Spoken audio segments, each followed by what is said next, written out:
दोस्तों मड़ी में हम पहुंच गए थे। पार्ट 2 में आपने देख लिया कि हमने लेरी से सफ़र शुरू किया था और जो कि हमारा मड़ी में ख़त्म हुआ था। और ये बस है बीच में हरिद्वार की, ये मड़ी का एरिया है दोस्तों। और मड़ी से अब हम घर का सफ़र करेंगे और घर पहुंचेंगे। दोस्तों यहाँ की पहाड़ी देखो कैसे दिखाई पड़ती है, ऐसे छोटी ऐसे कट कट वाली। तो आपको बड़ा ही अलग व्यू दिखेगा यहाँ से पहाड़ियों का। जो मेरे मायके साइड की पहाड़ियाँ वो बिल्कुल ही ऊंची है और बिल्कुल साफ सुथरी दिखेगी बिल्कुल। और ये कट कट वाली पहाड़ी है, ऊपर नीचे लगी हुई है कट में पहाड़ियों में। और ये वाला बाबा कमला हिल साइड की पहाड़ियों का एरिया है दोस्तों, इस तरफ का। और यहाँ के आप रूटे फाट सब देखेंगे। मंदिर था, बीच में एक बरगद का पेड़ भी था। तो दोस्तों वो बादल वाला एरिया जो है वो अपना जोगिंदरनगर एरिया है। इतनी दूर से हम आए दोस्तों, इतना लंबा सफ़र हमने किया और सुबह से चले हुए थे और जा कर के 1:30 लगे बजने, 1:30। तो दोस्तों ऐसे दिखाई देता है हमारे यहाँ से, धर्मपुर वाले इलाके से जोगिंदरनगर का एरिया। पहाड़ वहाँ के, ये बसाई धार थी सामने पर। बादल वाला जितना भी एरिया दोस्तों, ये जोगिंदरनगर पद्धर मंडी वाला एरिया है उधर का। और इधर का सरका घाट और ये धर्मपुर साइड वाला एरिया दोस्तों।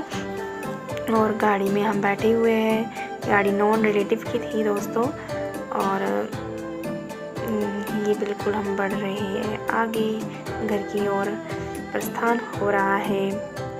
और जी मुझे तो व्यू देखने में बहुत मज़ा आता है सामने का, कि कैसे कैसे कितने दूर दूर लोगों के घर हैं और कितने सुंदर बादल पहाड़। बस मेरा मन खुश हो जाता है, आधा पेट तो मेरा ऐसे ही भर जाता है अगर भूख भी लगी हो व्यू देख कर के ही। और इतनी एक बड़ी बात बताऊँ, इस बार तो मुझे ज़रा भी रास्ते में वॉमिट नहीं हुआ क्योंकि मुझे अच्छे व्यूज़ लेने थे। तो मैं एक्टिव थी बिल्कुल, नहीं तो पता क्या होता है हर बार सुस्ती आ जाती थी और जी पूछो मत, बिल्कुल मूड ऑफ हो जाता था। तो इस बार मैं बहुत एक्साइटेड थी और बहुत खुश भी थी, क्योंकि मुझे अपने व्लॉग के लिए कुछ नया लाना था, जो कि मैंने पूरा कोशिश किया।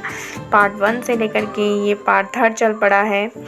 और दोस्तों यदि अभी तक आपने मेरे पार्ट 1 और पार्ट 2 नहीं देखी है तो देखिए दोस्तों, बहुत ही दोस्तों फाइनली मैं पहुंच गई हूँ अपने ससुराल।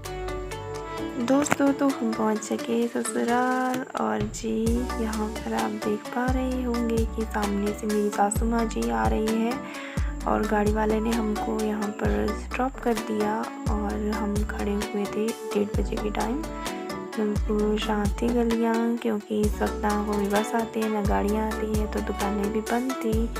और जी यहाँ पर को तो शर्मा ही जा रहा है जी काफ़ी दिनों बाद। मेरी सासू माँ जी तो चूमते मुझे तो की नहीं। यहाँ मेरी सासू माँ मुझे बिल्कुल बेटी की तरह प्यार करती है। एक्चुअली उनकी बेटियाँ नहीं हैं, उनके 2 बेटे हैं। तो मेरे हस्बैंड जी है वो बड़े वाले भाई हैं और मेरे देवर हैं वो भी छोटे हैं उनसे 1-1.5 साल 2 साल का जी हाँ गैप है। तो सिर्फ 2 ही भाई हैं ये। तो मैं जेठानी जी हूँ, अभी मेरी देवरानी तो नहीं आई है, बट आने वाले सालों में सब कुछ आपको देखने को मिलेगा धीरे धीरे दोस्तों। तो अभी तो मैं अपने देवर का जिक्र यहाँ पर नहीं करूँगी, क्योंकि यहाँ पर नहीं दिखाई देंगे आपको। तो ये देखिए घर पहुँच गए हैं और मेरी सासू माँ जी हमें पानी देते हुए कि पानी पी लो, पर मैंने तो आते ही शुरू कर दिया अपना। मम्मी और ये मेरे सामने मुखिया जी हैं मेरे पति परमेश्वर जी। और जी चाय बना दी थी मैंने आते ही, क्योंकि पीनी किसी को नहीं थी, बट मेरे सासू माँ की तरह जुकाम बुखार था, उनको था गले में पेन थी, इस वजह से काले नमक की चाय बनाई थी मैंने। और मेरे हस्बैंड ज़्यादा बात नहीं करते तो इसलिए दूर से, बट उनका है कि वो मैं बोलते हैं कि मेरी फ़ोटो नहीं डालती, चलो अब आज इस वाले व्लॉग में अपने हस्बैंड के साथ थंबनेल होगा। और शाय नेचर के हैं, मैं नहीं हूँ शाय नेचर की इतनी। मैं ये देखिए दोस्तों कमरे के अंदर आए और मेरे गिफ्ट की बौछारें होना शुरू। इतने महीने से मेरे जो गिफ्ट थे पेंडिंग, बर्थडे गिफ्ट को यहाँ पर मेरी दादी सास की कथा भी थी तो उन्होंने भी मुझे गिफ्ट दिया। सूट थे मेरे हस्बैंड ने खरीदे थे, कुछ मम्मा ने भी खरीदे थे, मेरी सासू माँ जी ने, और मेरे बर्थडे के गिफ्ट सूट। जी हाँ, उग्गू और मेरी तो बल्ले बल्ले। जी हाँ, आते ही धड़ाधड़ एक से बढ़कर एक गिफ्ट पैक्ट ओपन होने लग गए। और ये मेरी चाची सास ने कुछ अलग यूनिक कलर पसंद किया था मेरे लिए। एक्चुअली मुझे ज़्यादा रेड पसंद नहीं आता कलर, तो मुझे यहाँ मेरे हस्बैंड जी ने बिल्कुल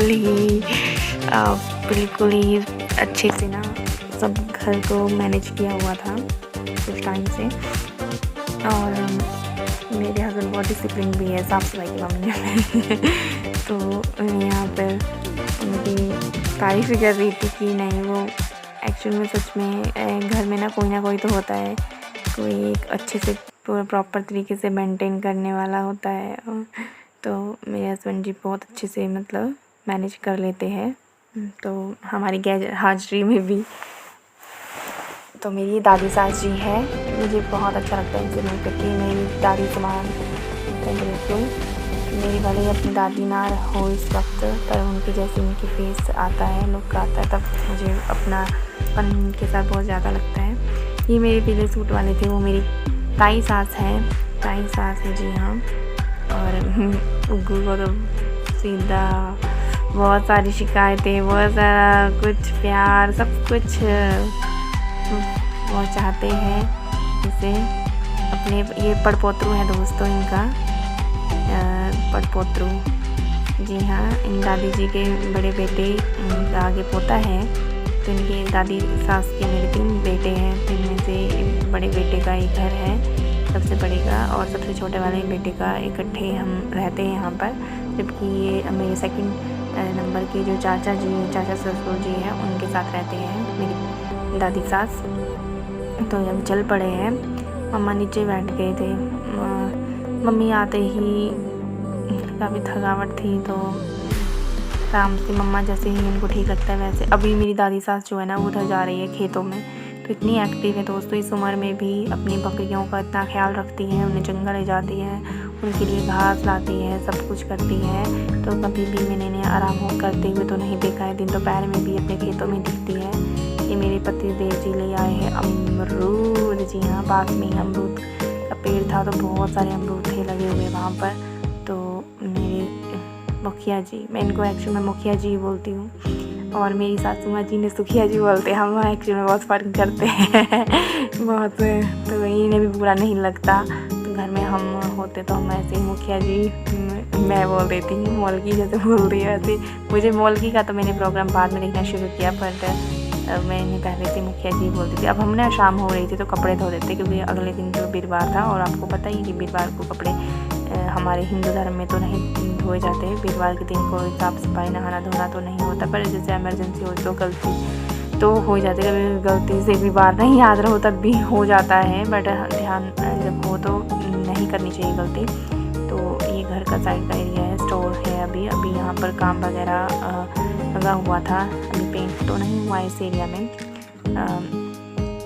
तो अभी मम्मी थे मेरे साथ कपड़े धोने में। गर्मियों में वैसे मैं तो हाथ से धोना सही समझती हूँ, बरसात और सर्दियों में मशीन काफ़ी आपको फ़ायदेमंद होती है।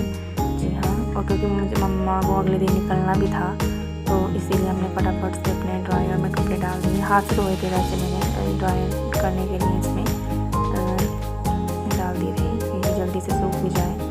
और तो चलिए, ये हो गया है। मम्मा को भी साथ साथ बता रही थी मैं, क्योंकि मम्मा अभी तक तो नहीं लिया है